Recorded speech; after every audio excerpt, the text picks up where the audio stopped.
WXK78.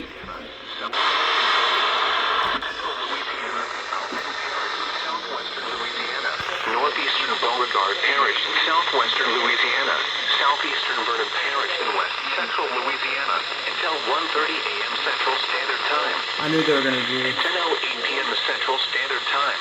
Doppler radar indicated thunderstorms producing heavy rain across the warned area. Between 3 and 5 inches of rain have fallen. Additional rainfall amounts of 2 to 4 inches are possible in the warned area.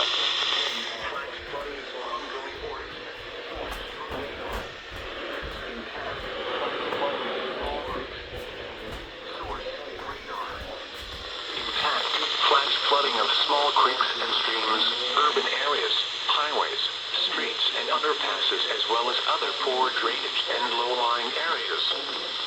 Some locations that will experience flash flooding include Oakdale, Kinder, Oberlin, Glenra, Elizabeth, Reeves, Whitty, Pitkin, Sugartown, Dry Creek, Grant, LeCompte, and Parish Airport, Bond, Beaver, I'm not going to eat KQID. Forest Hill, McNary, and Indian Hill. Turn around. Flooding caused by thunderstorms. Source, radar. Impact, flash flooding of small creeks